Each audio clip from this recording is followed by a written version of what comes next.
बिस्मिल्लाहिर्रहमानिर्रहीम। मोअज़्ज़िज़ साथियों, RHCSA series के लेक्चर नंबर 5 के साथ मैं आपकी खिदमत में हाज़िर हूँ। आज के लेक्चर में हम दो टॉपिक्स को कवर करेंगे। पहला है creating and management of logical volumes और दूसरा है FTP सर्वर। साथ ही आपको मालूम होगा अब तक हम पार्टीशन बनाने के लिए और फाइल सिस्टम क्रिएट करके स्टोरेज को यूज़ करने का तरीका सीखते रहे हैं, लेकिन जब मेथड हमने अब तक सीखा है उसमें सबसे बड़ा प्रॉब्लम ये है कि जब आप एक दफ़ा जितना भी स्पेस असाइन कर चुके हैं उसको ना तो बाद में आप बढ़ा सकते हैं ना आप कम कर सकते हैं।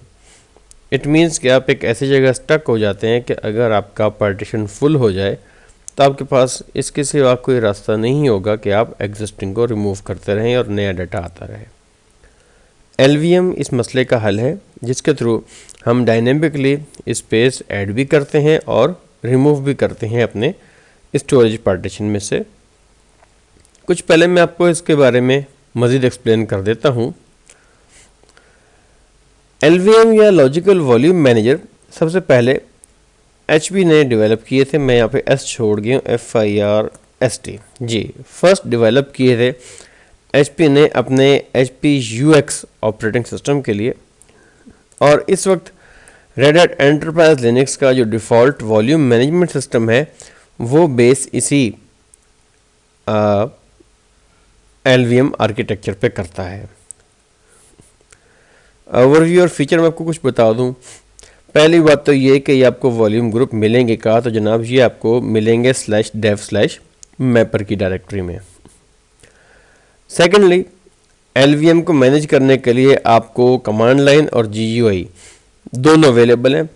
कमांड लाइन को हम अच्छी तरीके से एक्सप्लोर करेंगे, GUI मैं आपको शो कर दूंगा, आपकी मर्ज़ी आप जो करते फिरें उसमें।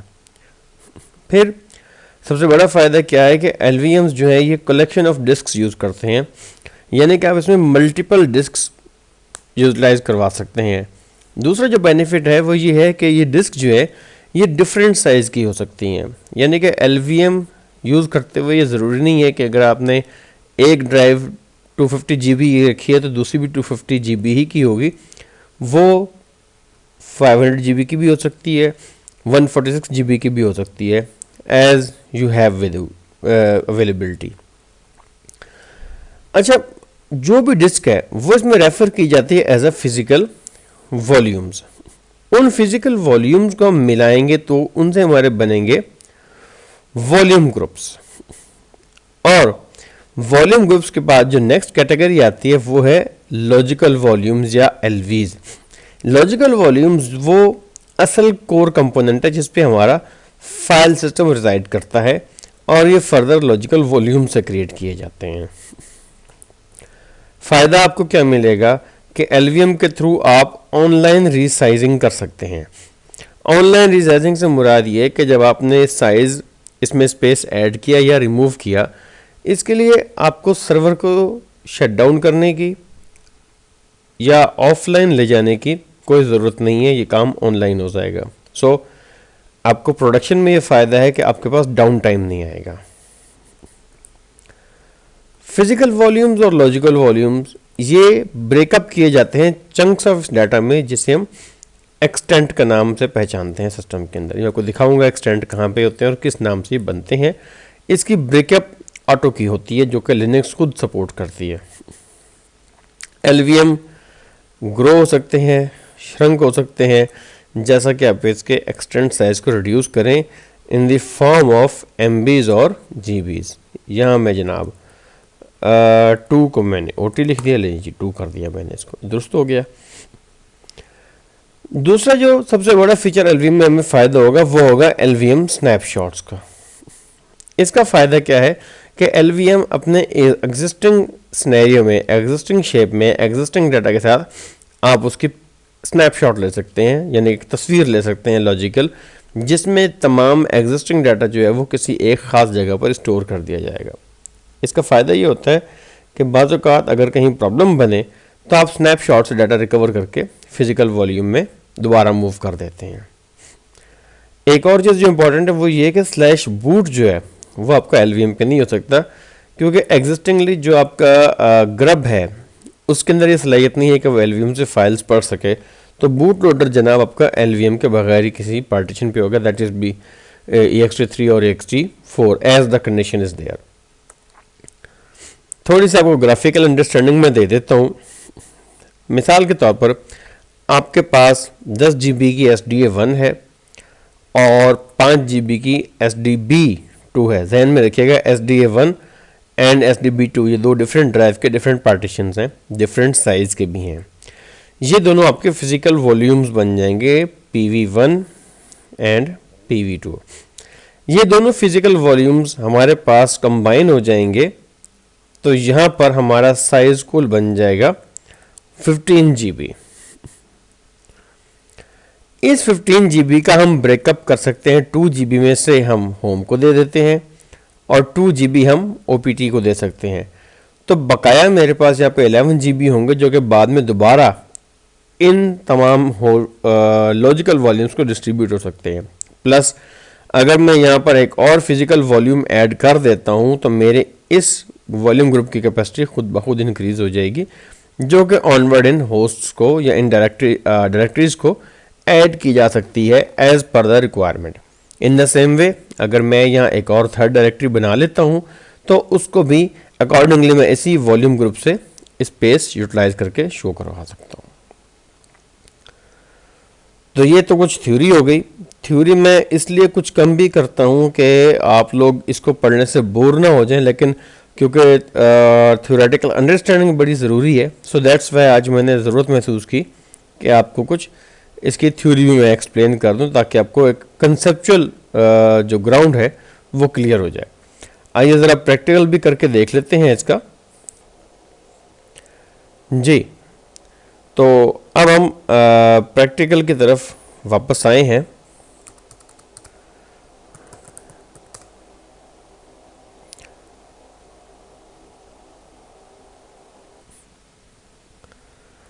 अच्छा जी, सबसे पहले मैं अपने पास एफ डिस्क में एक पार्टीशन बना लेता हूँ से SDB P करें, ये आपके सामने मौजूद है। SDB बना हुआ है और इसका फाइल सिस्टम जो है ये लिनक्स है। इसको हम मॉडिफाई करके देखते हैं।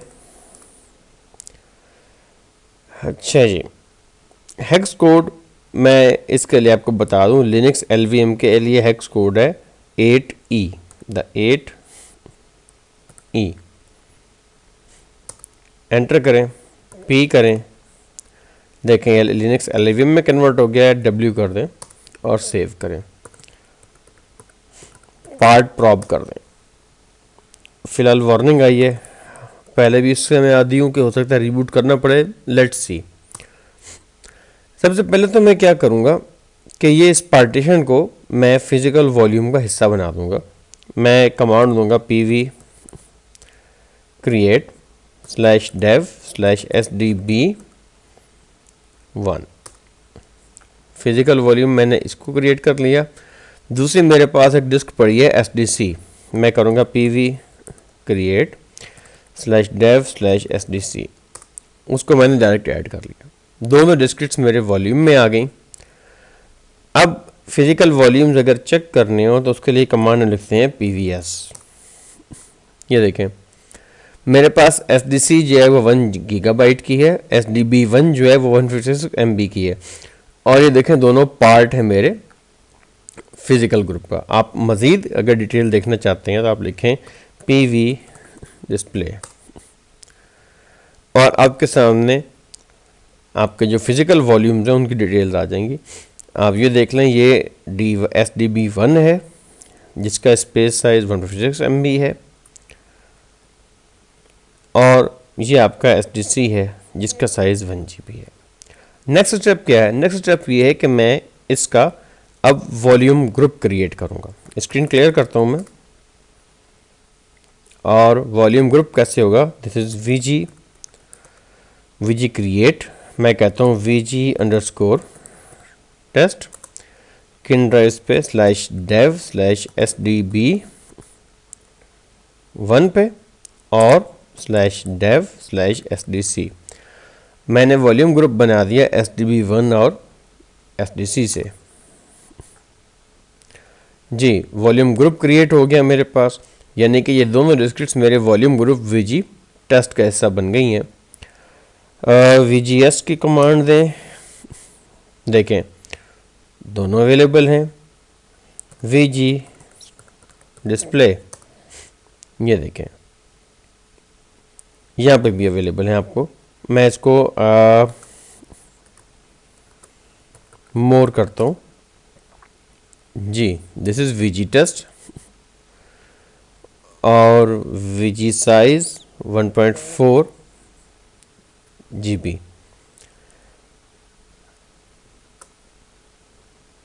तो हमारे पास इस वक्त अवेलेबिलिटी टोटल हमारे पास ये सारी डिटेल शो हो जाएगी हमारे पास। This is regarding the VG test. जब हमने वॉल्यूम ग्रुप क्रिएट कर लिया तो अगला स्टेप है हमारे पास, that is the logical volume. अब ये लॉजिकल वॉल्यूम वो फिजिकल ड्राइव होगी हमारी जहाँ पे डाटा स्टोर किया जाएगा। लॉजिकल वॉल्यूम क्रिएट करने की कमांड है LV create -L for the size. मैं से साइज को फ़िलहाल मिनिमम पे रहता हूँ 25 मेगाबाइट। -N, इसका नाम क्या होगा? नाम होगा LV_टेस्ट। और अगली बात मैंने बतानी है कि किस वॉल्यूम ग्रुप से आने, मैंने कहा है VG_टेस्ट। कि एक लॉजिकल वॉल्यूम क्रिएट किया जाए जिसका साइज़ 25 MB हो, उसका नाम LV_टेस्ट हो, और वो अपना स्पेस किससे ले? वो अपना स्पेस वॉल्यूम ग्रुप _टेस्ट से ले। एंटर करें। जी, फिजिकल वॉल्यूम हमें अवेलेबल हो गया, साइज़ राउंड ऑफ किया गया और 28 MB एलोकेट कर दिया गया। LV टेस्ट क्रिएट हो गया है। LVS करें, देखें लॉजिकल वॉल्यूम की डिटेल हमारे सामने आ जाएगी। मज़ीद करें LV डिस्प्ले, लॉजिकल वॉल्यूम की आपके सामने डिटेल भी शो हो गई है। अब जैसा कि हमने लॉजिकल वॉल्यूम भी क्रिएट कर लिया है, तो द नेक्स्ट स्टेप अगर आप थोड़ा सा बैक ज़हन में जोर डालें तो अब क्या करना चाहिए हमें? जी, अब स्टेप रह गया है इस पे फाइल सिस्टम क्रिएट करने का, ताकि इसमें फिज़िकली मैं डाटा स्टोर कर सकूं। फाइल सिस्टम बनाने के लिए कमांड MKFS .ext4 किस पे क्रिएट करना है? /dev/VG_test/LV_test। क्योंकि आपने वॉल्यूम ग्रुप टेस्ट क्रिएट किया है तो वॉल्यूम ग्रुप भी जो है वो डेव के फोल्डर में एज अ डिवाइस बन के चला गया है। और LV टेस्ट किस लिए? क्योंकि LV टेस्ट आप समझे एक तरह से उसका चाइल्ड बन गया, क्योंकि स्टोरेज स्पेस वहाँ से ये शेयर कर रहा है। एंटर करें। जी, क्रिएट हो गया। अब मैं इसको माउंट करवा लेता हूँ। हम एक डायरेक्टरी बनाते हैं mkdir/new data, और मैं इसको न्यू डाटा पे माउंट करा देता हूँ। Mount -t ext4, this is /dev/VG_test, this is LV_test, और किस पे? न्यू डाटा पे। एंटर करें। df-ah करें। देखें न्यू डाटा के ऊपर 28M और कट लगाकर 25 मेगाबाइट माउंट कर दिया गया है। नेक्स्ट स्टेप क्या है आपके पास? वो ये है कि इसको अब आपने FS टैब में भी एंट्री को इन करवाना है, ताकि हमेशा के लिए परसिस्टेंट हो। अच्छा, काइंडली जहन में रखिएगा कि वॉल्यूम ग्रुप का एक क्वेश्चन ज़रूर आएगा, तो लिहाजा इसकी अच्छी प्रैक्टिस आपकी होनी बहुत ज़रूरी है। vim/etc FS टैब में चले जाएं। पुरानी वर्चुअल मशीन मेरी वॉश हो गई है, कुछ प्रॉब्लम आ गया था, सो मैंने आज नई वर्चुअल मशीन क्रिएट की है। इसीलिए आप देख रहे होंगे कि इसमें कोई ऐसी एंट्री पहले वाली नहीं है, सारी की सारी एंट्रीज न्यू है, पुरानी एंट्री कोई भी नहीं है जितना हमने अब तक काम किया था जी। तो अब मैं इसमें एंट्री लिख देता हूँ, /dev/vg underscore test /lv underscore test, और किस पे माउंट कराना है मैंने, /न्यू डाटा पे,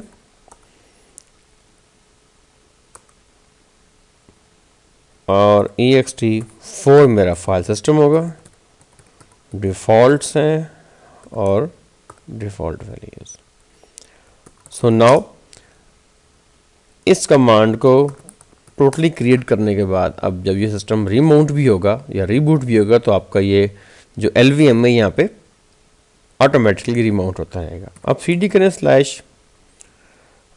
/न्यू डाटा में, देखिए खाली है, इसमें लिखें टच test1.txt, ls करें, देखें फाइल अवेलेबल होगी आपके सामने।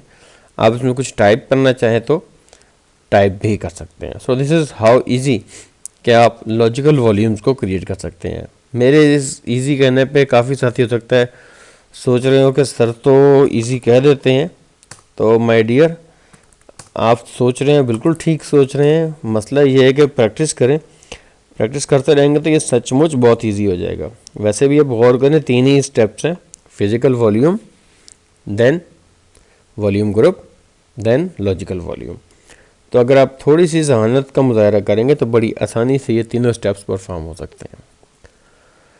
अच्छा, df-ah कर लें, स्पेस हमने चेक कर लिया। अब हम LVM को रीसाइज करने की बात करते हैं। इससे मैं कहता हूँ कि 25 या 28 MB की बजाय जो मेरा ये LVM है जनाब, ये कोई अल्लाह भला करे इसका, ये 50 MB का हो जाए। तो क्या करेंगे, LV रीसाइज -L मैं कहता हूँ 50M, बल्कि 50 भी ना करें, मैं कहता हूँ 72M 72 MB। अगर 24 का लगाए ना एरिया, 72 MB या यानी जी, और मैं बदलता हूँ, मैं कहता हूँ 100M करो, ठीक है जी। 100M करे /dev/vg underscore test /lv underscore test. जे एक्सटेंड तो हो गया। अब ज़रा df-ah करें, देखें ये तो वैसे का वैसे ही है। तो अब क्या करेंगे, अब मसला ये है कि एक कमांड देनी और है, वो है कमांड रीसाइज टू fs। बाज़ात कुछ मेरे भोले दोस्त LV रीसाइज कर जाते हैं, रीसाइज टू fs छोड़ देते हैं, तो भाई क्वेश्चन गलत हो जाएगा। सो प्लीज़ LV रीसाइज करने के बाद रीसाइज टू fs ज़रूर कर लीजिएगा, वरना आप खुद नताइज के ज़िम्मेदार होंगे, जो कि आपको आइडिया होगा क्या नतीजा निकलेगा। मैं फिर करता हूँ df-ah। अब मैं कमांड देता हूँ resize two fs /dev/vg underscore test और /lv अंडरस्कोर टेस्ट। जी, इसने मेरा ख्याल है हमें बताया कि जिसने रीसाइज कर दिया है। अच्छा जी, df-ah करें। जी जनाब, ये देखें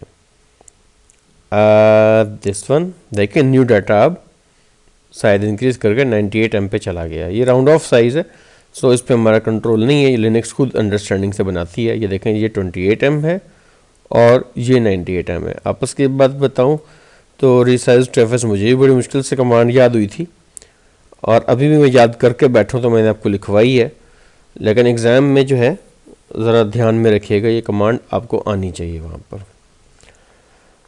अच्छा, हमने रिसाइज करके ये भी देख लिया कि इंक्रीज कैसे करना है साइज़। नेक्स्ट स्टेप कि आपने साइज़ रिड्यूस करना है। अच्छा, ये बात ध्यान में रखिएगा, प्रोडक्शन में कभी भी रिड्यूस करने से पहले हमेशा एक तो डाटा का बैकअप ले लीजिएगा, और दूसरी बात यह है कि रिसाइज करने से रिड्यूस करने से पहले अपने वॉल्यूम को अनमाउंट भी कर दीजिएगा और उसको FSC के भी कर लीजिएगा, ये आपके अपने हक में ज़्यादा बेहतर है। तो अब मैं रिसाइज रिड्यूस करता हूँ, तो मैं you mount slash new data करूँगा, इसको मैंने साइड पे कर दिया।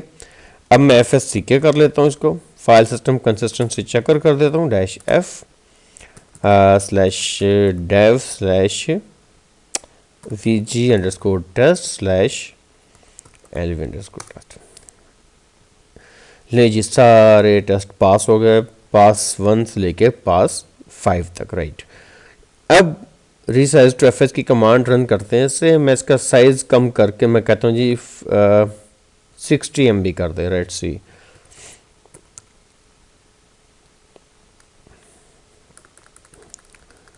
अब उल्टी कमांड चलाई जाएगी, पहले आप रीसाइज टू FS करेंगे /dev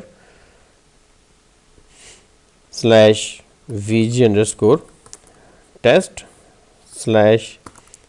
/lv_test और मैं 60 भी छोड़े, मैं कहता हूँ 40 M कर लें, एंटर करें जी। उसने वहाँ से बताया जिसने रिसाइज किया है।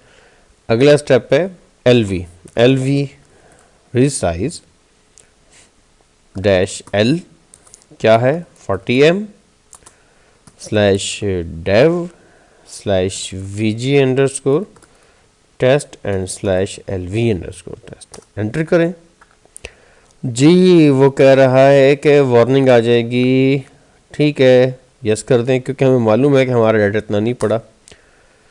सो रिसाइज हो गया। अब आप दोबारा माउंट कर लें इसको,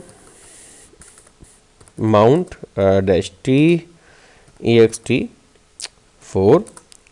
/dev /vg_test /lv_test, किस पे करना है हमने, न्यू डाटा पे करना है, और df-ah करें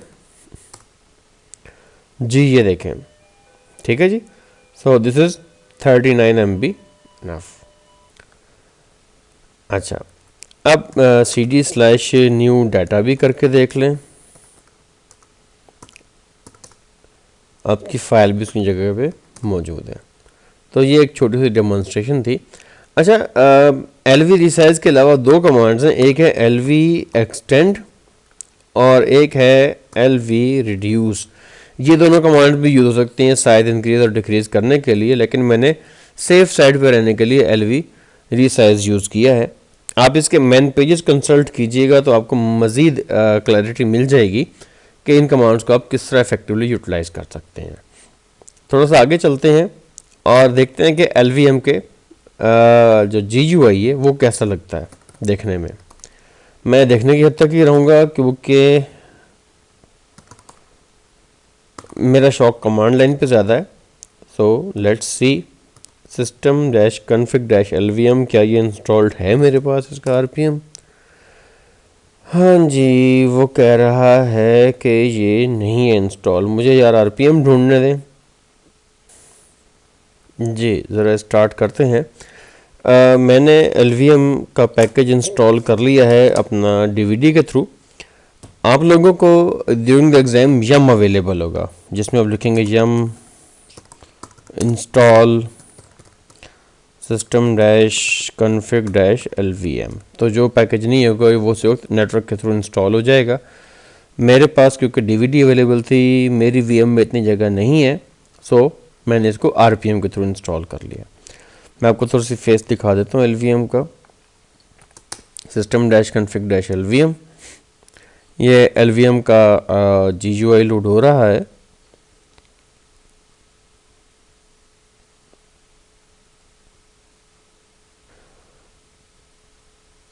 LVM के इस सारी डिटेल में ये आपके पास ये देखें VG टेस्ट मौजूद है जो कि SDB1 और फुल SDC पे कंप्लाई करता है, और ये देखें ये VG टेस्ट का हिस्सा मौजूद है यहाँ, और ये अनयूज्ड स्पेस है तमाम।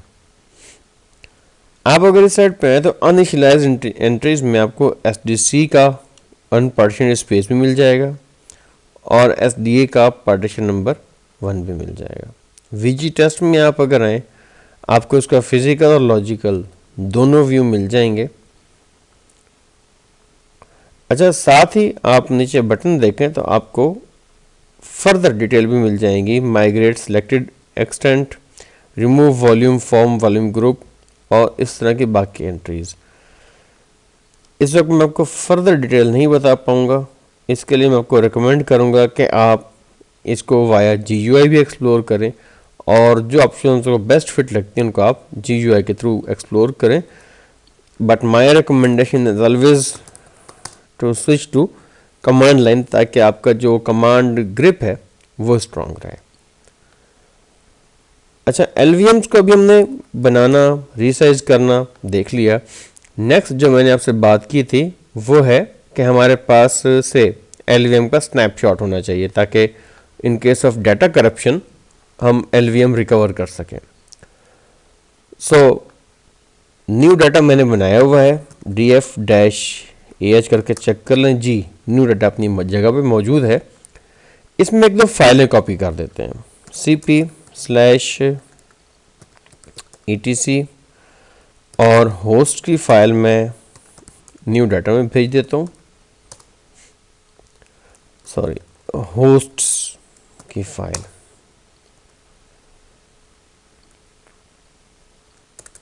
vi/etc/osts, होस्ट को कहाँ भेजूँ, /न्यू डाटा पे। जी पता नहीं मेरे से आज क्या गलती हो रही है जनाब, मैंने CP लिखना है और मैं CD लिख रहा हूँ। यकीनन मुझे नींद आई हुई है। CP है ये, ले जी ये फाइल कॉपी हो गई। ls करें /न्यू डाटा को, देखें होस्ट की फाइल यहाँ आ गई। और इसके अलावा आप कर लें cp/etc/services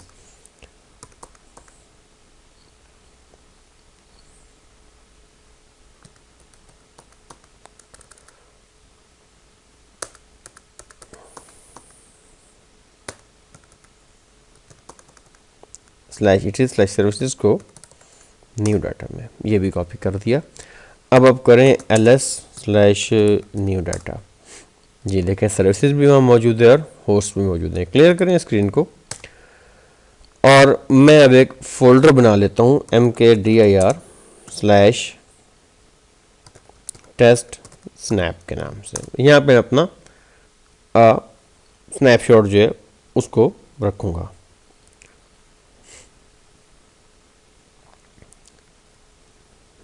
अब स्नैपशॉट लेने की कमांड क्या है, lv create -l 200 megabyte size में कहता हूँ, -s फॉर स्नैपशॉट।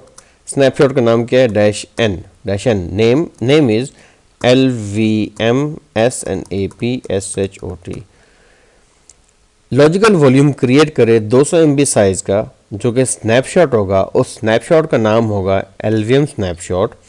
और जनाब अगली बात ये कि स्नैपशॉट होगा किसका, जी वो होगा /dev/vg_test/lv_test का स्नैपशॉट होगा।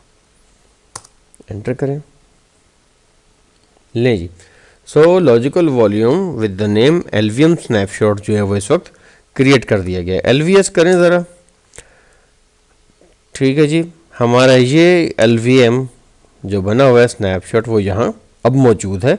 और देखें ये स्नैप के कॉलम में आ रहा है। ओरिजिन कहाँ है, देखें ये LV टेस्ट का ओरिजिन है। अच्छा, अब जब आगे चलते हैं और न्यू डाटा में से जाके होस्ट की फाइल जो है ना वो वॉश आउट कर देते हैं। cd/न्यू डाटा में मैं जाता हूँ और मैं कहता हूँ rm-rf होस्ट, एंटर करें, ls करें जी, रिमूव कर दी। अब नेक्स्ट स्टेप ये है कि जनाब फाइल हमें वापस चाहिए, तब हमें स्नैपशॉट से वो फाइल रिकवर करनी है। उसके लिए स्नैपशॉट को पहले कहीं माउंट करना ज़रूरी है। तो मैंने पहले जिस डायरेक्टरी बनाई है टेस्ट स्नैप की, अब मैं वहाँ इसे माउंट करूँगा।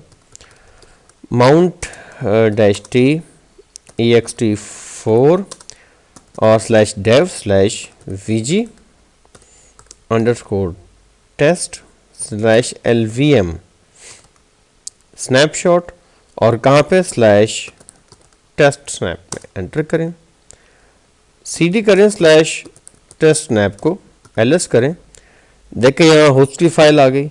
अब आप यहाँ से इसको CP होस्ट को कर देते हैं तो आपकी एक्चुअल जगह पर फाइल पहुँच जाएगी। LS करें स्लैश न्यू डाटा को, होस्ट की फाइल हमने वापस हासिल कर ली। सो दिस इज़ अ वे कि जिसके थ्रू आप अपनी फाइल्स को रिकवर कर सकते हैं LVM का स्नैपशॉट लेके। अच्छा, अब आप अनमाउंट करें, U mount slash test snap आपने रिमूव कर दिया, अनमाउंट कर दिया। और अगर आपने रिमूव करना है LVM को तो आप लिखेंगे LV remove slash dev slash VG underscore test slash LVM sorry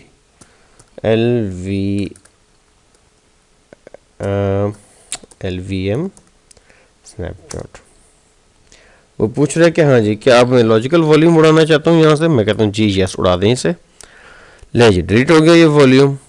so LVS आप करेंगे, अब आपको स्नैपशॉट नज़र नहीं आएगा। सो दिस इज़ हाउ हमारी ये एक सिंपल सी LVM मैनेजमेंट है। और RHCSA के पेपर के लिहाज से भी आपने एक नया जो माइलस्टोन है वो अचीव कर लिया विद रिस्पेक्ट टू LVMs। जी तो LVM कवर करने के बाद नेक्स्ट हमारा टारगेट है that is FTP server. FTP server का पैकेज जो है वो VS-FTPD के नाम से पहचाना जाता है और अवेलेबल होता है। पेपर के दौरान तो आप इसको यम से इंस्टॉल करेंगे। You will type the command yum install VS-FTPD। लेकिन मेरे पास क्योंकि RPM है तो मैं इस RPM को ऑलरेडी कमांड से इंस्टॉल कर चुका हूँ। FTP सर्वर इतना पुराना है, शुरू के दिनों से लेकर आज तक तो खैर अब भी काम FTP सर्वर ही यूज़ किए जाते हैं डाउनलोड और अपलोड के लिए। बट ये concept since the start of internet working है, जिसमें हम अपलोड्स और डाउनलोड्स के लिए इसको सिंपल कमांड्स के थ्रू एक्सेस करते थे या सिंपल ब्राउज़र्स के थ्रू एक्सेस करते थे। तो अगर आपने भी अपना FTP सर्वर बनाना हो तो उसके लिए आप FTP पैकेज यूज़ कर सकते हैं। FTP पैकेज को या FTP सर्वर को इफ़ेक्टिवली यूज़ करने के लिए इसकी कॉन्फ़िगरेशन करना बड़ी ज़रूरी होती है। और कॉन्फ़िगरेशन फ़ाइल आपको मिल जाएगी /etc में VS-FTPD में VS-FTPD.conf एंटर करें। ये कॉन्फ़िगरेशन फाइल इसमें देखें एनोनिमस एनेबल किए गए हैं। इससे मुराद ये कि एनोनिमस यूज़र भी FTP साइट ब्राउज़ कर सकते हैं। लोकल इनेबल, ये तो डेफिनेटली आपके लोकल यूज़र्स होंगे। इस तरह कुछ जैसे आगे मसले चीज़ें कमेंट कर दी गई हैं, जैसे ये है एनोनिमस अपलोड इनेबल, यस इसको कमेंट किया गया। इट मीन्स कि कोई भी एनोनिमस यूज़र जो है वो अपलोड नहीं कर सकता डाटा आपके FTP सर्वर पे। Anonymous make directory write enable, वो भी रोका गया है। तो ये तमाम इसके डायरेक्टिव्स हैं FTP के, जिनको आप यहाँ पर सेट कर सकते हैं या अनसेट कर सकते हैं। इसको हम फर्दर डिटेल से देखेंगे, जो चीज़ें हमें करने की ज़रूरत होगी यहाँ पर। फिलहाल हम क्या करेंगे कि इंस्टॉल करने के बाद आपने सबसे पहले इसकी सर्विस रन करनी है /etc init.t and VS-FTPD start. ठीक है, उसके बाद अगला स्टेप अकॉर्डिंग द रीबूट्स उसको आपने सपोर्ट करना है। Check config VS-FTPD on. अब ये क्रॉस द रीबूट्स भी सस्टेन करेगी। अब अगला स्टेप ये है, इस वक्त मैं आपको ये बता दूं कि जितने भी काम हमने किए हैं हम लोकल सिस्टम पे कर रहे थे, मगर FTP ने क्योंकि अक्रॉस द नेटवर्क अब यूज़ होना है तो इसमें आपकी फायरवॉल और SE लिनक्स दोनों का कोलैबोरेट होना बड़ा ज़रूरी है। फायरवॉल और SE लिनक्स में डिटेल में आपको एक्सप्लेन करूँगा क्योंकि ये बाद के माइलस्टोन है, लेकिन फ़िलहाल अभी हमें क्या करना है, हमें ये करना है कि VSFTPT की पोर्ट जो है वो फायरवॉल पे अलाउ करनी है। इसके लिए हम system dash config dash firewall करेंगे। ये इसका ग्राफिकल टूल है। मैं आईपी टेबल का रूल भी लिख सकता हूँ, लेकिन वो थोड़ा लेंथी है। हम जब लिखने जाएंगे आईपी टेबल, वहाँ आपको रूल में एक्सप्लेन करूँगा कैसे लिखते हैं। फॉर नाउ ऑन सिर्फ सिस्टम कॉन्फ़िग करें, क्लोज करें। ये देखें FTP अनचेक था पहले, ये मैंने पहले से चेक किया हुआ है। ये अनचेक आपको मिलेगा, आपने इसको चेक कर देना है। इट मीन्स कि FTP पोर्ट जो है वो अब खुल जाएगी आपके लोकल सिस्टम की, और बाहर से इसको यूज़र एक्सेस कर सकते हैं। उसके बाद आप इसको क्लोज कर दें। ऐसे लिनक्स का कॉन्टेक्स्ट थोड़ी देर में आपको पता लग जाएगा कि हमने क्यों किया। अभी आप ये देखें कि फायरवॉल की पोर्ट अगर खुल गई है तो वेरीफाई कैसे करना है। IP tables dash VL verbose करें, लिस्ट को एंटर करें और ढूंढें। देखें जी, और ये देखें आपकी FTP की पोर्ट जो है अब अलाउ हुई हुई है इस वक्त। अब हमने FTP को चेक करना है। मेरे पास यहाँ पर एक यूज़र है शारिक, जो मैंने क्रिएट किया, और आइए उस यूज़र को एक्सेस करते हैं। मैं एक दूसरी मशीन से लॉगिन हो रहा हूँ यहाँ पर।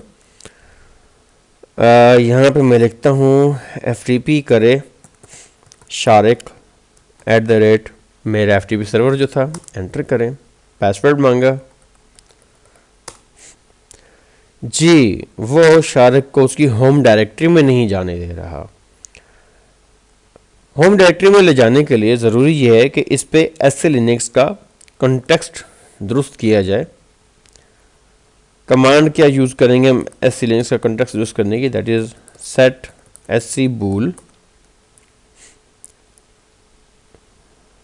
-p FTP home directory home directory is equal to 1। अगर आप ये डायरेक्टरी जारी नहीं करेंगे तो SC लिनक्स जो है वो होम डायरेक्टरीज पर यूज़र्स को नहीं आने देगी। So now wait for it कि SC लिनक्स अपनी एग्जीक्यूशन कंप्लीट करे बैकग्राउंड में, और फिर हम जब शारिक से इन होंगे तो शारिक की होम डायरेक्टरी जो है वो ब्राउज होना शुरू हो जाएगी।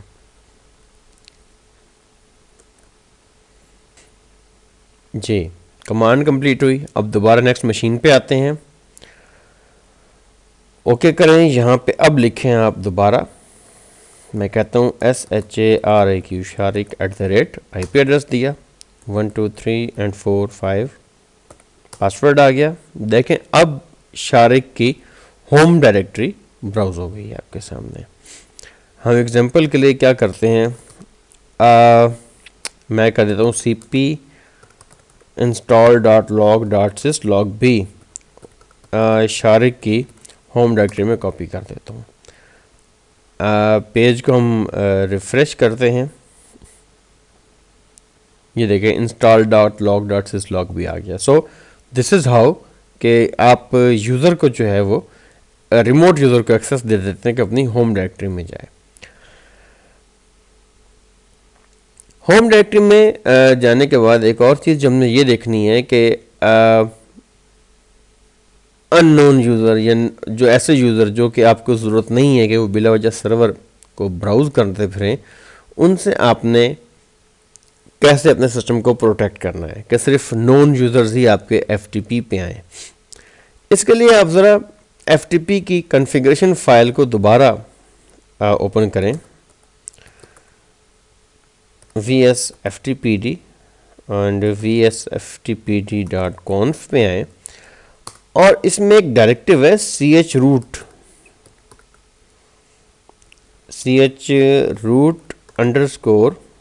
_list का, इसको ढूंढें, ये मौजूद है, और इसको कहें this one chroot _list_enable ds के वो लोग जो कि यहाँ पर आते हैं, इस लिस्ट में जो लोग आएंगे वो सिर्फ वेब सर्वर को, आपके FTP सर्वर को ब्राउज़ कर पाएँ। अब आपने ये फाइल तो यहाँ पे डायरेक्टिव तो दे दिया है। डायरेक्टिव देने के बाद नेक्स्ट स्टेप ये कि फ़ाइल भी क्रिएट होनी चाहिए। तो ls करें, cd करें /etc VSFTPD, एंटर करें ls। देखें यहाँ पे कोई फ़ाइल नहीं है। यहाँ पे अब आप एक छोटी सी फ़ाइल क्रिएट करें दैट इज़ VIM में कर लेता हूँ CH root underscore list. User डाल दें जिनको अपने अलाउ करना है। रूट है, जावेद है, शारिक है। तो अब हर कोई जो है इसको लॉगिन नहीं कर पाएगा, चाहे वो सिस्टम का यूज़र हो भी सही, तो वो इस पर लॉगिन नहीं कर पाएगा जब आप इस लिस्ट में से उसका नाम हटा देंगे। अब दूसरा मसला, दूसरा जो काम है वो ये आता है कि ये चेंजेस करने के बाद अपने FTP सर्वर को रिस्टार्ट भी करना है। आप नोट कर रहे होंगे कि मैं init-d को जाके रिस्टार्ट करवाता हूँ। असल में सर्विस स्टार्ट और सर्विस स्टॉप की कमांड RHEL का स्पेसिफिक है। बाकी लिनक्स के डिस्ट्रीब्यूशन में आपको etc करके और सर्विस स्टार्ट करनी होती है। मुझे एक हैबिट डेवलप हो गई, so I prefer to use this command, क्योंकि बाज़ औक़ात मुझे नॉन RHEL पे भी काम करना पड़ता है। सो मैं सर्विस स्टार्ट स्टॉप करने के लिए पूरा पाथ यूटिलाइज करता हूँ। अब हम ये देख लेते हैं कि एक एनोनिमस यूज़र अगर आता है तो उसको क्या मिलेगा। मैं सिंपल FTP सर्वर का IP देता हूँ तो मुझे सिर्फ पब की डायरेक्टरी मिलेगी, और ये पब की डायरेक्टरी देखें खाली पड़ी है। पब की डायरेक्टरी है कहाँ मेरे सर्वर में? आप करें CD/var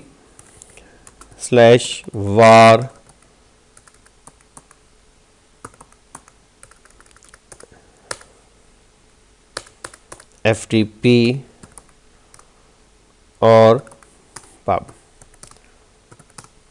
ये PWD करें पाथ। ये पाथ है, यानी कि यूज़र एंड में पब की फाइल देखता है तो वो पब का फोल्डर जो है वो इसके अंदर लिस्ट है। अच्छा, इसके बाद आप इसमें अगर ये देखना चाहते हैं कि SE लिनक्स का कॉन्टेक्स्ट क्या है इसके बारे में, तो आप लिखें ls-zd/var ftp pub। ये इसका SE लिनक्स कॉन्टेक्स्ट है। पब्लिक अंडरस्कोर कंटेंट T है, और प्रिविलेजेस सिर्फ रूट की हैं, बाकी तमाम लोग सिर्फ इसको रीड ओनली मोड में एक्सेस कर सकते हैं। सो दिस इज़ हाउ कि आप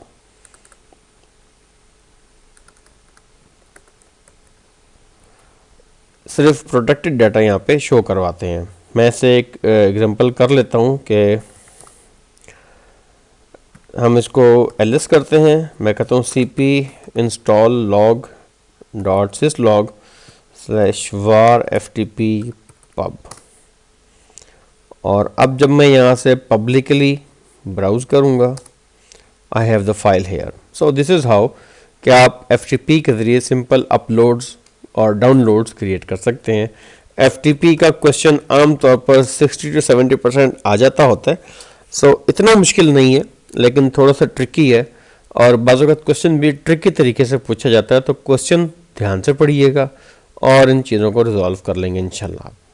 तो यहाँ पे आज हम ख़त्म करते लेसन। इंशाल्लाह फिर आपसे नेक्स्ट के साथ मुलाकात होगी। अल्लाह हाफिज़।